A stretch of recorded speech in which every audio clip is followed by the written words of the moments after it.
Hey friends, today we're gonna make homemade yogurt. When I was young, my mom always made yogurt. She had one of those little yogurt makers that had the little cups, and she was big into yogurt, and we made yogurt. So it's been brought to my attention recently that the Instant Pot has a yogurt function on it. I'm sure I've seen it, but it didn't even register. But I thought it would be an interesting kind of experiment to try.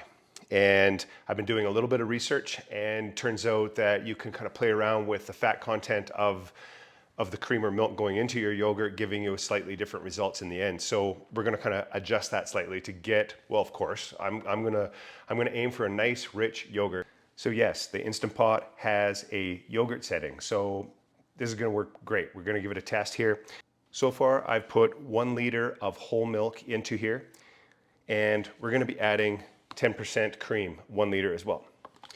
Now, before I've actually added anything to this, we clean the Instant Pot really well.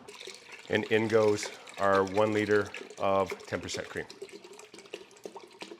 Now that we have our milk and cream mixture in there, the very first step that we're going to do is we want to bring the milk and cream up to a boil, but we don't want to boil it. So we just want to pasteurize it to clean the slate so there's no other bacteria, and then we can add our live bacteria and things are off to the races.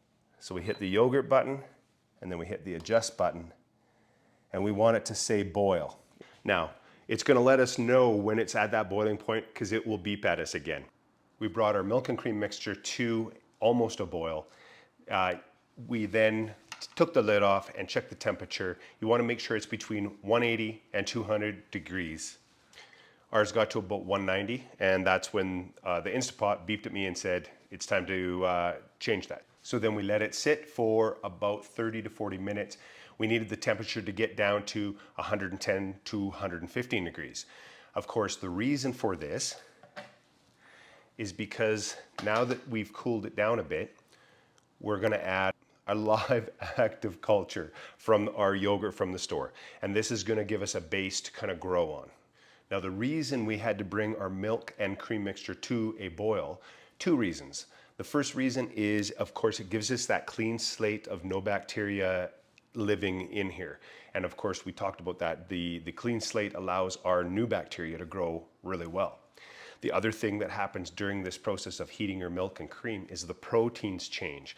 And what happens is they unravel so that when it goes through this fermentation stage with our active live culture, it becomes creamy and kind of custardy, as opposed to kind of granular, maybe more like a cheese curd. So that's why we have to heat it ahead of time.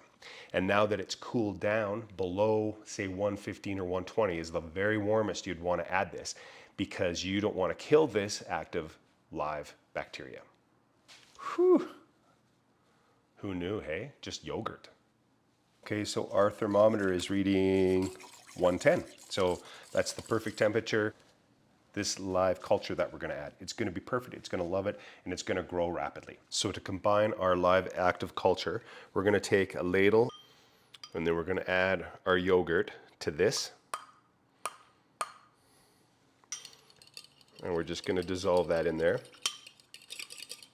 Okay, so that's our live active culture going into our milk and cream mixture. I'm going to give this a little, just a whisk to make sure everything's kind of feeling the love. So the lid goes back on. So yogurt, adjust. We can bring it down to 12 hours. Okay, so we'll see you in 12 hours when we're going to have a look and see how our yogurt has done. Our yogurt has had 16 hours on the yogurt setting in our Instant Pot, and super stoked to kind of see how well it's set up. All right, so we're going to have a little look here. Let's see what we got here. Oh, that looks amazing.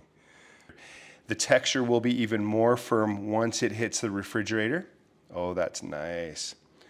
And if we want it even richer than this, we're going to put it in some cheesecloth, which I think I will opt for because I'm looking for the richest and thickest yogurt we can make. So I'm gonna get this into the refrigerator, then I'm gonna put it into a cheesecloth and let it drain a little bit, giving it even a thicker consistency. So there's our homemade yogurt. Check out part 2, where I'm gonna show you how we're gonna use this lovely, rich homemade yogurt. Thanks for watching. Here's my yogurt 6 hours after straining. I'm telling you, it was beautiful.